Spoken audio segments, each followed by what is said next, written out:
The lecture hall is full tonight, every seat taken, every eye on the stage.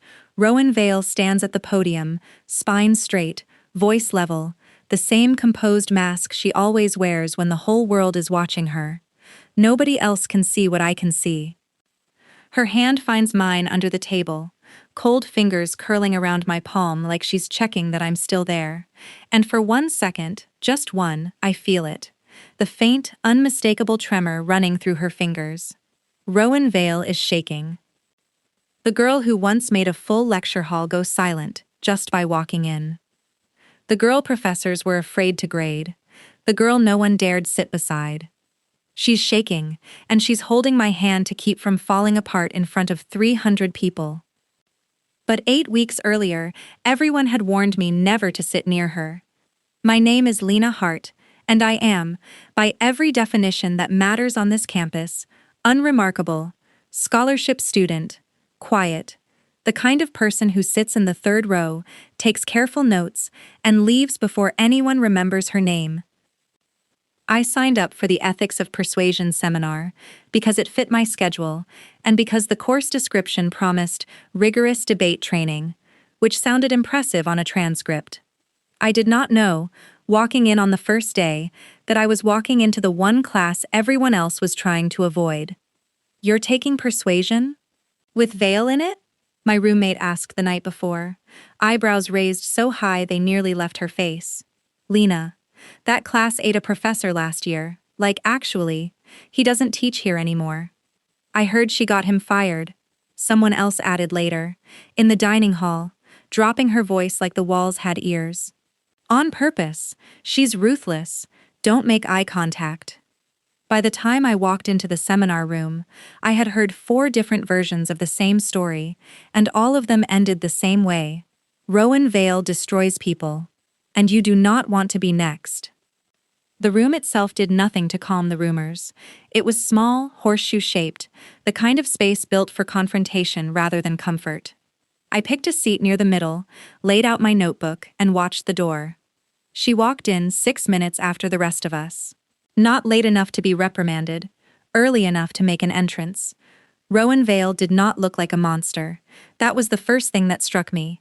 She was tall, composed, dressed like she had somewhere more important to be after this. But there was something in the way she moved, unhurried, deliberate, utterly unbothered by the fact that 12 people had gone quiet the second she crossed the threshold, that made the rumors feel suddenly uncomfortably believable. I watched 3 students shift their bags onto the empty seats beside them. Casual. Practiced. A silent agreement that had clearly been made before I arrived. Nobody sits next to Rowan Vale. She noticed. Of course she noticed. Her eyes swept the room once, flat and unreadable, cataloging every blocked seat like she was used to it, like she expected it. I didn't move my bag. Not out of courage, I simply hadn't thought to. By the time I realized what everyone else had done, it was too late to make it look natural.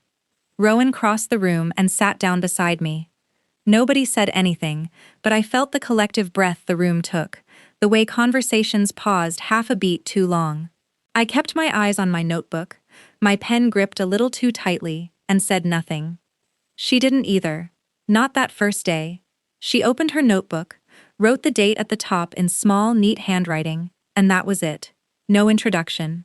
No acknowledgement that she'd just committed some kind of social violation by choosing to sit next to me. Professor Adler began the lecture, something about the ethics of rhetorical manipulation, the line between persuasion and coercion, and I made myself focus on the material instead of the girl beside me. At the end of class, as everyone packed up in a hurry that felt more like an escape, Rowan lingered for exactly as long as it took to slide her notebook into her bag. Then she left without a word. I told myself it meant nothing. A coincidence. An empty seat, filled. The following Thursday, the room was nearly empty when I arrived early. I picked the same seat out of habit, not thinking about it, and opened my notebook to review the reading. When Rowan walked in, there were at least 6 open seats scattered around the room. Seats with no one nearby, no proximity required, no reason at all to choose otherwise. She sat down next to me again. I spent the rest of that class only half listening to Professor Adler's lecture on coercive rhetoric, because the other half of my attention kept drifting sideways, cataloging small details I had no business noticing. The way she held her pen, not gripped tight like someone anxious to write, but loose, almost lazy, like the words came easily, and she was simply choosing which ones to let out. The faint shine of a silver ring on her right hand that she turned once, absently, when Adler asked a question no one wanted to answer. The careful, unreadable stillness of her, like a held breath that never quite released. Around us, the other students behaved as if she were something contained behind glass, safe to look at, dangerous to approach. A boy 2 rows over kept sneaking glances at us both, whispering something to his neighbor that made them both go quiet the moment Rowan's eyes drifted, even briefly, in their direction. I told myself, walking back to my dorm that night, that it didn't matter. That by next week, the seating chart of fear would reassert itself, that Rowan Vale would find someone more interesting to sit beside, or no one at all, and I would go back to being exactly as invisible as I had always been, which was, if I was honest with myself, usually a comfort. I did not expect to lie awake, turning the day over in my mind like a stone I couldn't put down. By the 3rd week, it had stopped being a coincidence and started being a pattern. And patterns, I was learning, were the one thing Rowan Vale never left to chance. She began remembering things, small things. The way I underlined key phrases twice instead of once.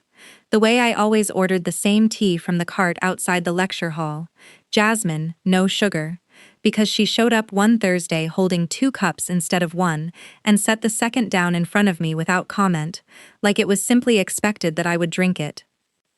"You didn't have to do that," I said, staring at the cup. "I know," she said, and opened her notebook. That was Rowan's rhythm. She gave without asking for acknowledgement. She noticed, without narrating that she'd noticed. It should have felt invasive. Instead, it felt like being seen by someone who had trained herself never to look directly at anyone.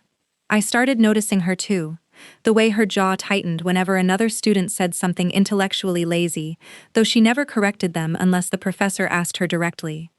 The way she wrote in the margins of the assigned readings, not just notes but arguments, entire rebuttals scrawled in the white space, like she was in constant private debate with everyone she'd ever read.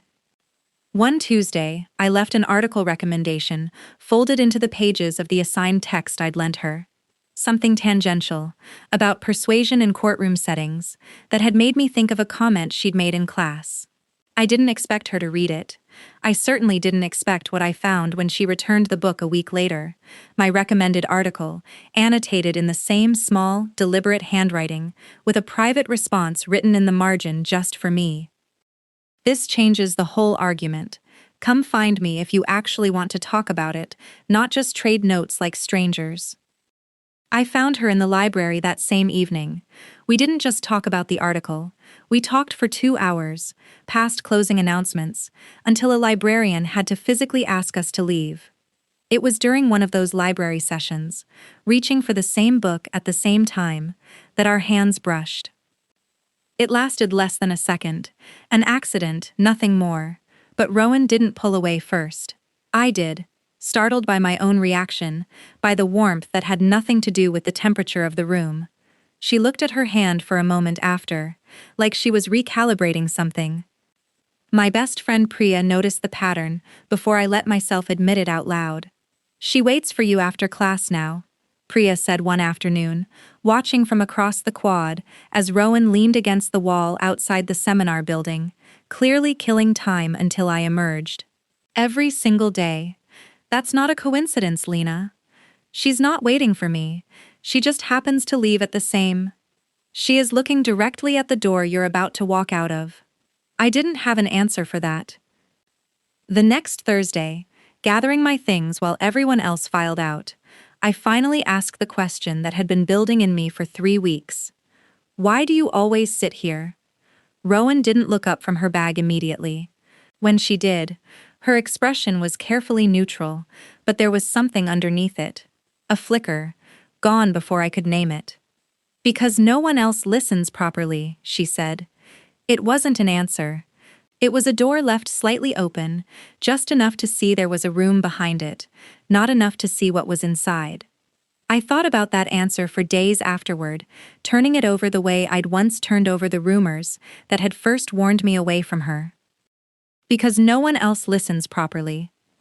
It suggested a history of people who hadn't listened at all, professors, classmates, maybe someone further back, someone who had shaped the careful architecture of distance she carried into every room. I started noticing the small tells that punctuated her composure whenever a conversation drifted too close to her past. A pause, half a second too long, before she answered a question about her previous university. A subtle shift in posture, shoulders squaring, chin lifting slightly, whenever someone asked, with too much curiosity, why she'd transferred. She had clearly rehearsed deflections for every version of the question a stranger might ask, smooth enough that most people never noticed they'd been redirected at all. I noticed because I had started paying attention in a way I didn't entirely understand yet. One rainy Thursday, the seminar let out early, and instead of heading straight back to my dorm, I found myself lingering under the covered walkway outside the building, watching the rain come down in gray sheets. Rowan was there too, a few feet away, apparently doing the same thing, though I suspected her reasons were different from mine. "You don't like walking in the rain?" I asked, mostly to fill the silence. "I don't mind the rain," she said. "I mind arriving places looking like I've been crying when I haven't been." It was such an oddly specific, oddly honest thing to say that I laughed before I could stop myself, and something in her expression eased, like she hadn't expected to make me laugh and was pleasantly surprised that she had.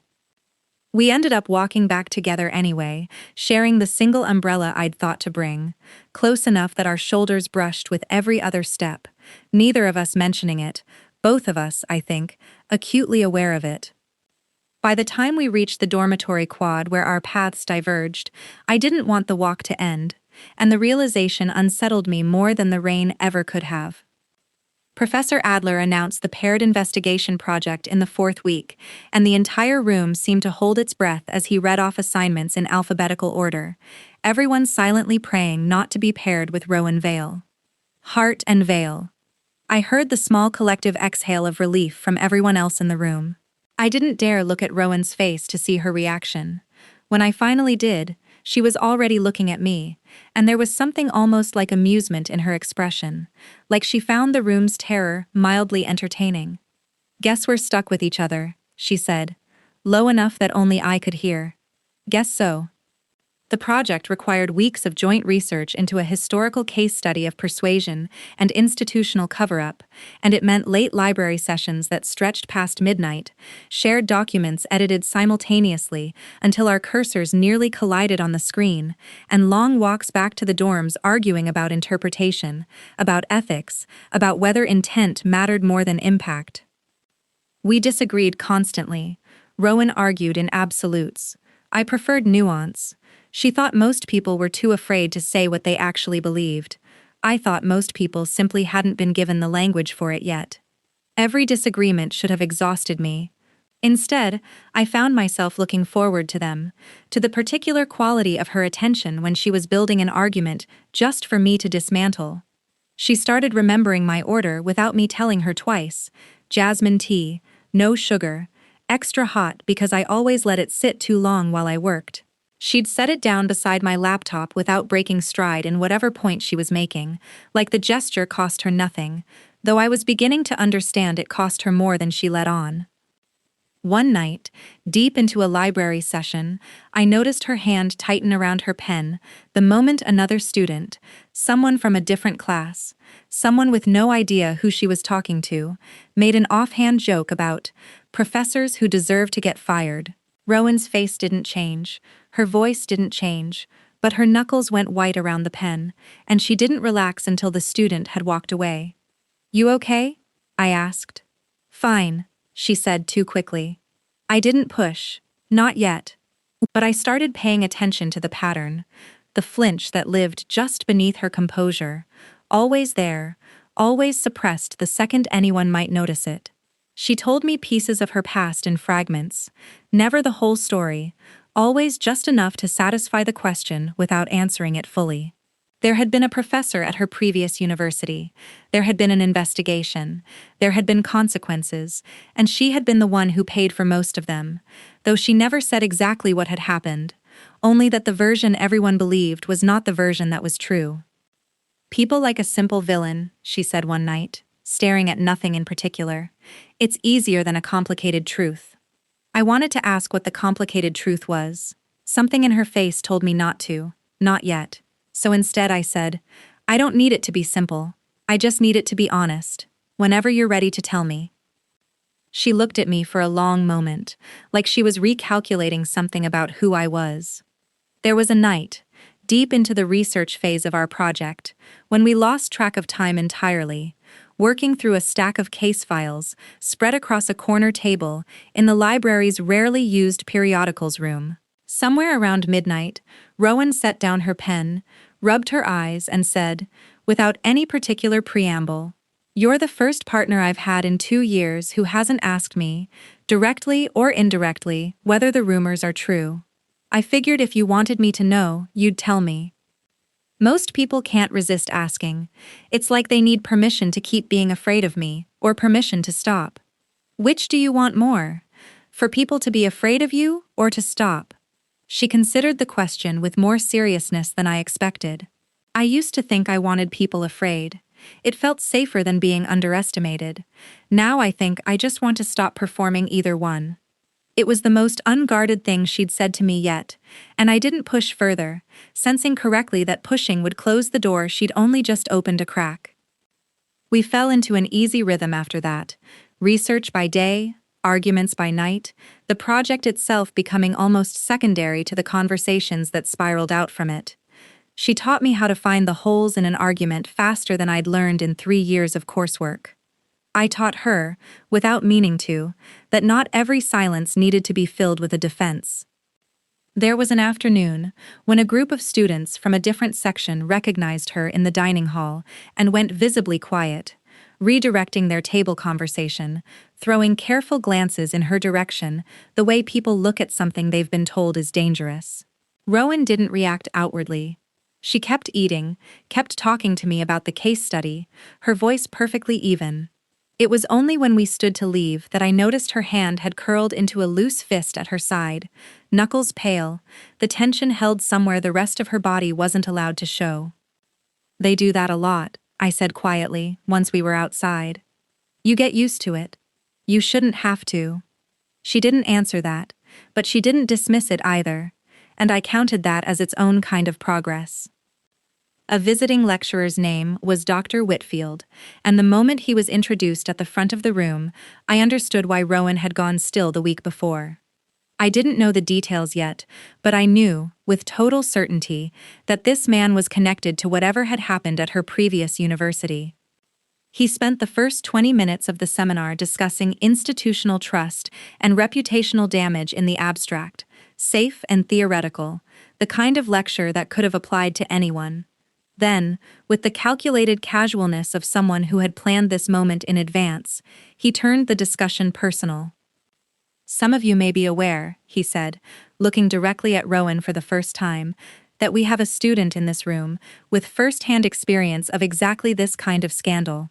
Perhaps Ms. Vale would like to offer her perspective, given her history." The room went silent in a way I hadn't heard it go silent before. Not the nervous silence of students avoiding a difficult person. A different kind. Cruel, expectant, waiting to see someone break. Rowan's face didn't move. Her voice, when she answered, was perfectly level. "I think the case studies speak for themselves without needing to become personal." "Come now," Whitfield pressed, smiling in a way that wasn't kind at all. "You destroyed a man's entire career. Don't you think this class deserves to hear it from the source?" I felt something sharp and protective rise up in my chest before I'd even decided to speak. "That's not a fair characterization of anything," I said, louder than I meant to. "You're asking her to perform her own trauma for the class's entertainment. That's not scholarship. That's cruelty." A few heads turned toward me, surprised. I wasn't usually the person who spoke up in this room. Whitfield's smile faltered slightly. but he recovered, moving the conversation along to safer ground, the way people in power always do when they're challenged and don't like it. I didn't hear much of the rest of the lecture. I was watching Rowan's hands, folded on the desk, knuckles pale, her whole body a study in careful control. And then, beneath the desk, out of sight of the rest of the room, her hand found mine. Her fingers were cold.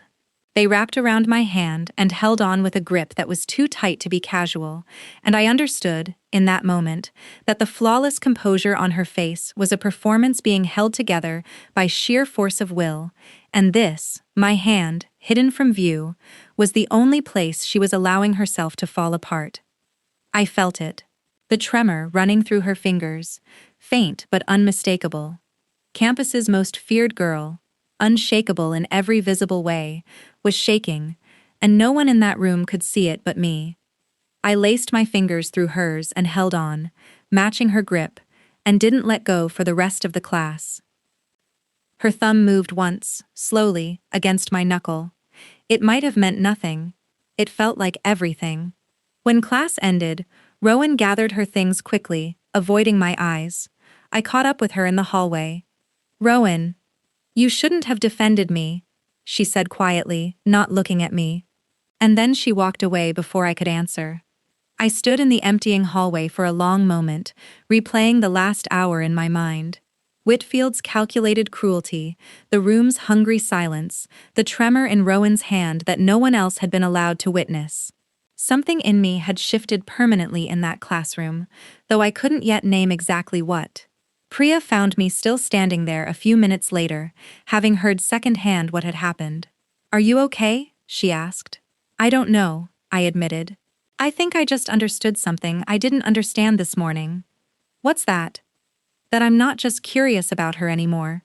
I think I stopped, surprised by how close the words had come to spilling out before I was ready for them. Priya raised an eyebrow, not unkindly. "You think you actually what, Lena?" I didn't answer her directly, not yet, but I spent the rest of that afternoon unable to focus on anything else, replaying the weight of Rowan's hand in mine, the particular vulnerability of a girl everyone believed was incapable of being afraid. I found her an hour later in the old campus greenhouse, a half-abandoned building behind the botany department that most students had forgotten existed. I only knew about it because she'd mentioned it once, in passing, as somewhere she went when she needed to not be looked at. She was sitting on an overturned crate near the back, arms wrapped around her knees, looking smaller than I had ever seen her look. The mask was gone entirely now. What was left underneath was someone tired, and young, and afraid. "You shouldn't be here," she said without turning around. "You said that already." I stepped further inside, letting the door close behind me. "I'm still here." She was quiet for a long moment. Then, finally, the story came out. Not in the careful fragments she'd given me before, but all at once, like a dam breaking. At her previous university, a professor had been quietly harassing several students for over a year, using his position and reputation to intimidate anyone who might speak up. Rowan had been the one who finally gathered enough evidence, coordinated with the other students, and brought the case forward. The professor had been dismissed, but the university, more concerned with protecting its own reputation than protecting the students who'd been harmed, had let a different story take root, one where Rowan was the aggressor, the manipulator, the girl who'd destroyed an innocent man's career out of some personal vendetta nobody could quite explain. "It was easier for them to make me the villain," she said, staring at her hands. "A cruel, ambitious girl is a simple story. A professor who abused his power for years, while the institution looked the other way. That's a story that makes everyone else complicit. Nobody wanted to be complicit, so they made me the monster instead. And you just let them?" "I didn't have a choice. I had proof of what he did. I didn't have proof of who I actually was. People believe what's easiest to believe." She finally looked up at me, and her eyes were wet, though she hadn't let a single tear fall. "That's why I keep my distance from everyone here, because eventually, someone always finds out, and then I become the villain of a story again, and anyone standing close enough to me becomes collateral damage." "Is that what today was?" You trying to warn me off? Today was me trying to protect you, she said, voice cracking slightly for the first time. You have no idea what it's like to be despised by an entire room and unable to say a single word in your own defense, because every word makes it worse. I don't want that for you. You deserve better than being dragged into my reputation. You don't get to decide that for me, I said, crossing the room until I was standing directly in front of her. Protecting me and rejecting me are not the same thing, Rowan. I'm not asking you to protect me from you. I'm telling you I'm not leaving. She looked up at me, something breaking open in her expression, something that had clearly been held shut for a very long time. I chose that seat on purpose, she admitted quietly. The first day, every seat around you was empty because everyone else moved their bags. You didn't move yours. You were the only person in that entire room who looked curious instead of afraid. I told myself I was just testing a theory. I wasn't. I think I already knew. I reached out and touched her face, and she leaned into my palm like it was the first gentle thing anyone had offered her in a very long time. I've wanted this for weeks, she whispered. I just didn't think I was allowed to want it. You're allowed, I said. She kissed me then, careful and searching at first, like she was still waiting for me to pull away. I didn't. The kiss deepened, and for a moment the whole weight of the last 2 months, the rumors, the empty seats, the careful distance, dissolved into something simpler and truer than any of it. When we finally broke apart, she rested her forehead against mine, breathing unsteadily. I've wanted this for weeks too, I admitted.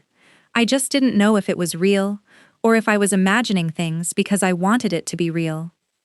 It's real, she said. It's terrifyingly real. We stayed in the greenhouse long after the light outside had faded to dusk, sitting side by side on the overturned crates among the neglected plants, talking in a way that felt entirely different from the careful sparring of our library sessions. She told me about the year after the scandal broke. The isolation, the whispered conversations that stopped the moment she entered a room, the way even professors who knew the full truth had quietly distanced themselves, rather than risk their own reputations by defending her publicly. The worst part wasn't losing the professor, she said. He deserved to lose his position.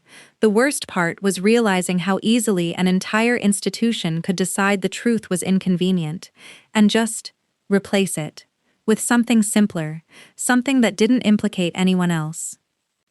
You didn't deserve any of that. I know that now. I didn't always. She looked down at our joined hands. For a while I thought maybe I had done something to deserve it. That's what isolation does. It makes you doubt the one thing you were sure of. You're not alone in it anymore, I said. I know that's not the same as it never having happened, but you're not carrying it by yourself starting now.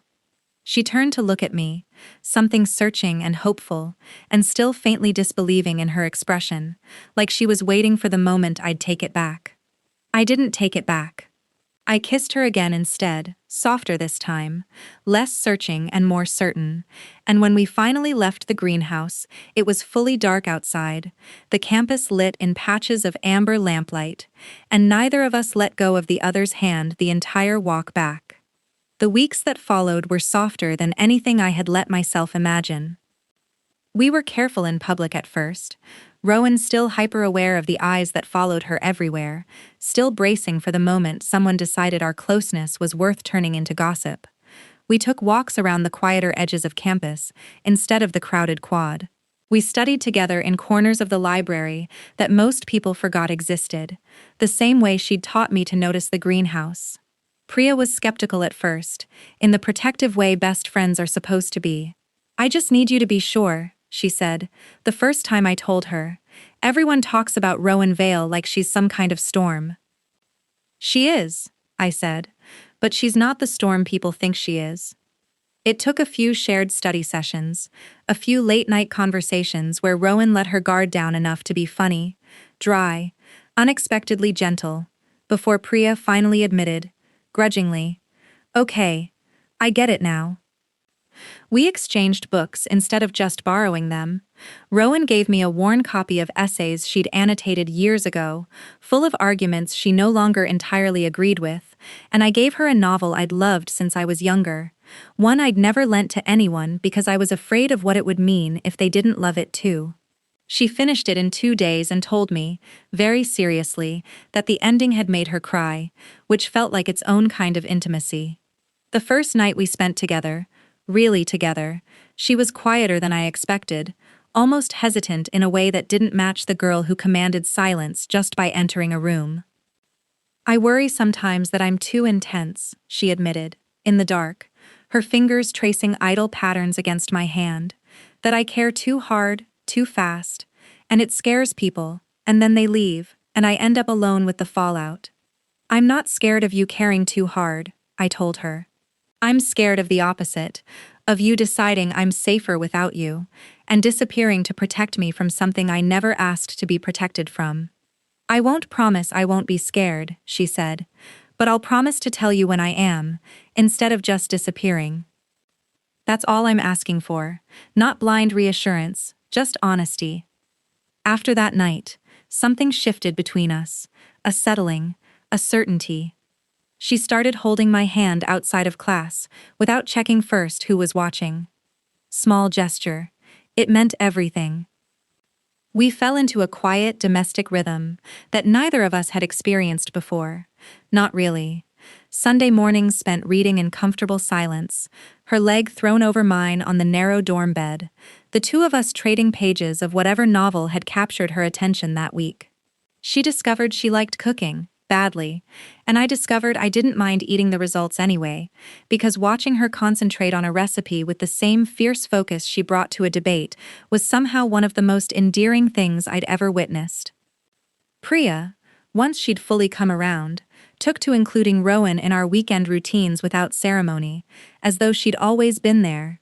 Movie nights in the common room, late study sessions fueled by too much coffee, the small, unremarkable rituals of a life being built together rather than lived in parallel. Rowan started laughing more, I noticed. Not the careful, measured amusement she showed in seminar when someone made an argument she found clever, but real laughter, unguarded, sometimes loud enough to surprise her. The first time it happened, over something absurd Priya had said about a professor's tie, Rowan clapped a hand over her own mouth afterward, looking almost startled by the sound she'd made, like she'd forgotten she was capable of it. "What?" I asked, smiling. "Nothing," she said, still smiling herself. "I just don't remember the last time that happened without me deciding to let it." There were harder nights too, nights when old anxiety crept back in, when she'd go quiet mid-conversation, retreating somewhere I couldn't follow. I learned not to chase her into that silence, but to simply stay close until she was ready to come back out of it. And she learned, slowly, that staying close wasn't the same thing as suffocating. "You don't have to fix it every time I go quiet," she told me once. "Sometimes I just need you to still be there when I come back." "I can do that," I said. "I'm not going anywhere." It didn't take long for the campus to notice, and it didn't take long for the noticing to curdle into something uglier. The rumors started slow, a comment overheard in the dining hall, a whispered theory passed between people who had never spoken to either of us directly. By the third week, the story had calcified into two competing narratives, and neither of them were true. In one version, I was a naive scholarship girl, being manipulated by someone dangerous, being groomed, being used as some kind of shield to rehabilitate Rowan's reputation. In the other, Rowan was described as obsessive, controlling, a predator who'd fixated on someone quieter and easier to dominate. Neither version had room for the truth, two people who had simply, carefully, chosen each other. Rowan absorbed the gossip the way she absorbed everything, silently, without visible reaction, though I could see the toll it was taking in the way her jaw tightened during lectures, the way she started arriving to class exactly on time instead of early, minimizing the windows where people could watch her. The real pressure came from an unexpected direction. The university debate committee, impressed by Rowan's standing despite everything, offered her the position of lead competitor for the upcoming national championship. A genuine honor, the kind of opportunity that could rebuild her academic reputation entirely. There was a condition attached, delivered with careful diplomatic phrasing by the committee chair. Given the ongoing campus discourse surrounding her personal relationships, it would be best, for the sake of optics, if Rowan maintained a lower public profile with certain associations until after the championship concluded. They wanted her to distance herself from me, quietly, publicly enough to be noticed, privately enough that no one could be blamed for asking. Rowan didn't tell me about the offer for 3 days. I found out by accident. A half-packed bag in her dorm room, transfer paperwork left open on her desk, an application to a different university's exchange program that would have taken her states away by the following semester. "What is this?" I asked, holding up the papers, my voice tighter than I meant it to be. She didn't try to hide it, which somehow made it worse. "An option," she said carefully. "I haven't decided anything. You were going to leave without telling me. I was going to protect you from having to choose between me and every version of your future that doesn't have my name attached to a scandal. That's not your decision to make.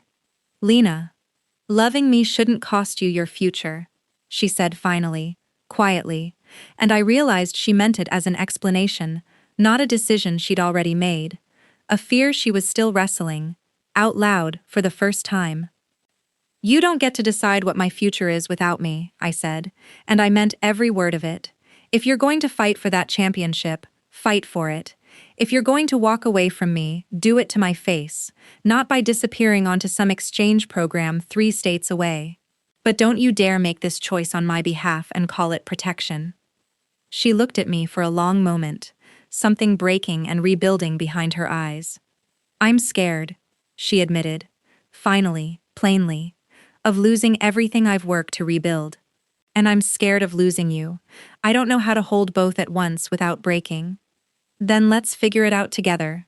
That's the whole point of not doing this alone." The days that followed were tense in a way neither of us said out loud. Rowan didn't withdraw the transfer application immediately, and I didn't ask her to. I understood, in a way I hadn't fully understood before, that the fear driving it wasn't something that could be argued away in a single conversation. It needed time, and proof, and the slow accumulation of evidence that choosing to stay wouldn't cost her everything. The debate committee grew impatient, waiting for her answer. The chair, a sharp-eyed woman named Director Voss, cornered Rowan after a practice round to press for a decision, framing the ultimatum in gentler language than before, but making the terms no less clear. "The committee simply wants to protect the integrity of the championship," Voss said, in the particular tone of someone who believed she was being reasonable. "Personal entanglements have a way of becoming distractions, Ms. Vale, especially given your history. We'd hate for old narratives to resurface at the worst possible time." "And if I decline to distance myself?" Rowan asked, her voice even, though I could see the effort it cost her. "Then the committee may need to reconsider whether you're the right representative for this program's public image." Rowan relayed the conversation to me that night, sitting on the edge of her bed, arms wrapped around herself in a posture I recognized now as the shape she took when she was trying not to feel as small as the world kept insisting she should be. "They're not wrong that it could get ugly," she said. "If Whitfield decides to make a spectacle of us both, it won't just be my reputation on the line anymore. It'll be yours too." "I've thought about that," I admitted. "I've decided I don't care as much as they're hoping I do." "You should care. Reputations follow people. Mine's already proof of that. Mine's not fragile because it's attached to yours, Rowan. It's fragile because a room full of people decided a story was easier than the truth. That's not something either of us fixes by hiding. It's something we fix by refusing to let the easy story stand unchallenged." She was quiet for a long moment, studying me like she was trying to memorize the shape of my certainty, as if some of it might rub off on her simply by proximity. "I hate how much I want to believe you're right," she said finally. Then let's find out together. The championship arrived faster than either of us was ready for, and with it, an unwelcome addition to the program. Dr. Whitfield, invited as a guest judge, apparently unable to resist one more opportunity to reopen the wound he'd created months earlier. He didn't wait for the formal debate rounds. During the opening remarks, framed as context for the judging panel, he brought up Rowan's past again, twisting the story into the same distorted shape it had always taken, omitting the harassment, omitting the students she'd protected, reducing the entire ordeal to a single cruel sentence about a promising professor whose career had been unfairly destroyed. I watched Rowan's hands tighten on the podium in front of her. This time, there was no desk to hide beneath. This time, 300 people were watching, waiting to see whether she would crumble in front of them, the way they'd been waiting for months. I stood up from my seat in the audience before I had fully decided to. "That's not what happened," I said, my voice carrying further than I expected in the silent hall. "And I can prove it." I had spent the last 3 days quietly gathering what Rowan had never had the chance to present publicly. Statements from the other students involved, documentation of the original complaint, a timeline that made the truth undeniable to anyone willing to actually look at it. I hadn't told her I was doing it. I hadn't been sure I'd need it. But I wasn't going to let this happen to her again, without at least trying. I walked to the front, laid the documentation on the table in front of the judging panel, and, in the calmest voice I could manage, told the truth, the whole truth, the one the university had buried, the one that made an entire institution complicit in a story it preferred to blame on one determined student instead of itself. The hall was silent when I finished, genuinely silent, not the cruel, expectant silence of before, but something closer to reckoning. Rowan didn't stay silent this time either. She stepped forward, and for the first time since I'd known her, she told her own story out loud, in her own words, without flinching, without the mask she'd worn for 2 years to survive it. When it was over, I didn't think twice. I walked to the front of the room, stood beside her, and took her hand in front of every single person watching. "I'm her partner," I said, clearly, to the entire hall, "and I believe every word she just told you." Rowan turned to look at me, something raw and disbelieving in her expression, and then, for the first time ever, in front of an audience instead of hidden beneath a desk, she was the one who grabbed my hand, firm, unhidden, unashamed. The reversal wasn't lost on me. Months ago, I had been the one steadying her trembling hand where no one could see. Now she was the one holding on, in the open, choosing me in front of everyone who had ever tried to make her small. Dr. Whitfield did not take the reversal gracefully.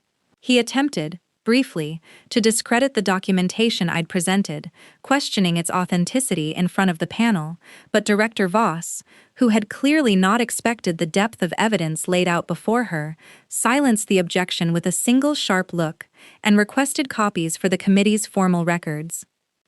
"This changes the committee's position considerably," Voss said afterward, addressing Rowan directly for the first time, without a trace of the earlier diplomatic hedging. "You should have brought this forward months ago." "I tried," Rowan said, steady now in a way she hadn't been able to manage before.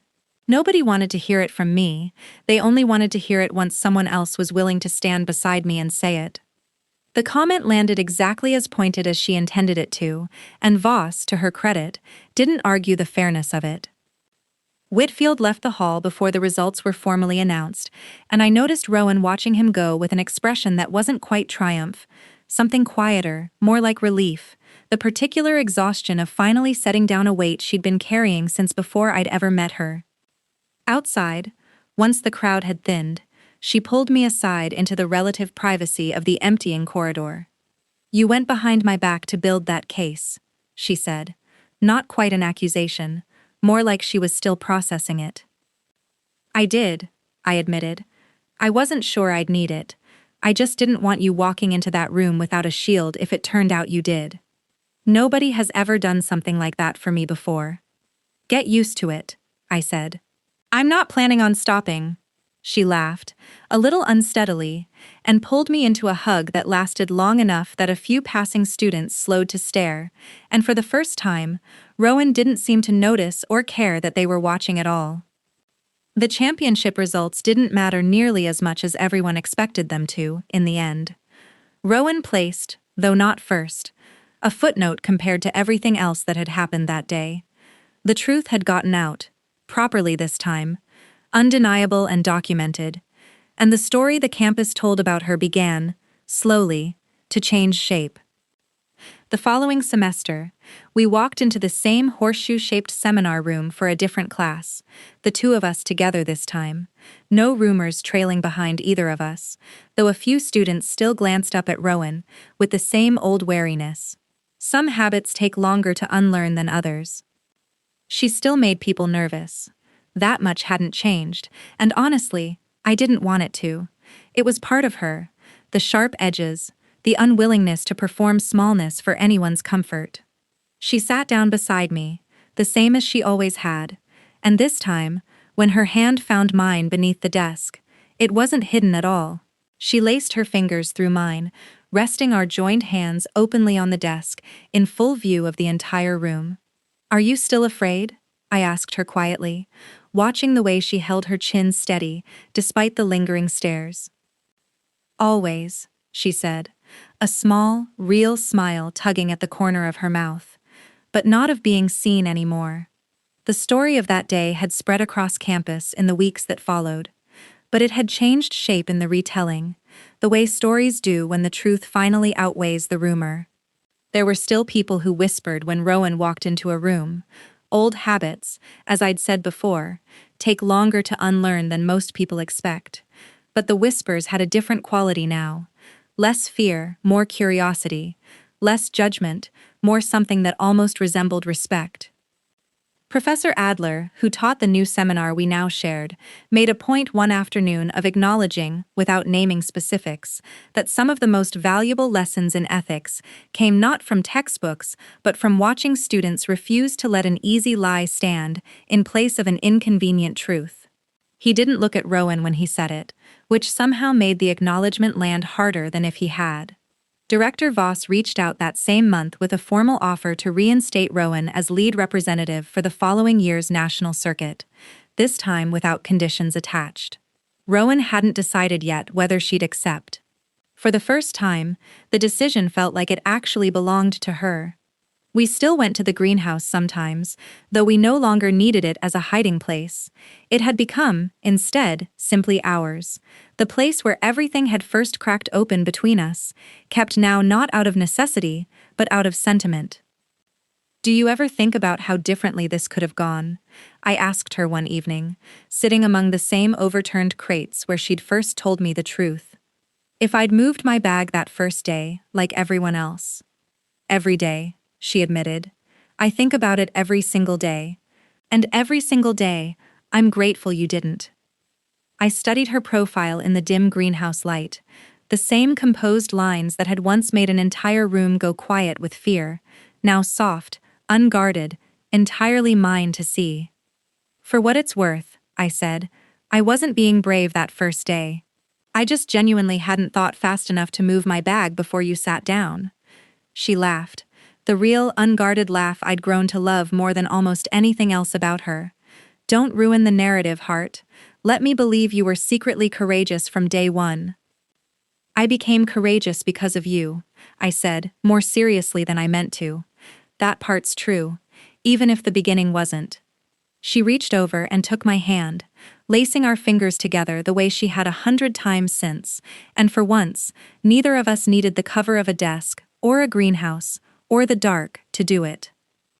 The bravest thing the most feared girl on campus ever did wasn't winning an argument, or a championship, or even facing down the people who'd tried to destroy her. It was reaching for my hand while hers was still shaking. "Would you have held on when the entire campus told you to let go?"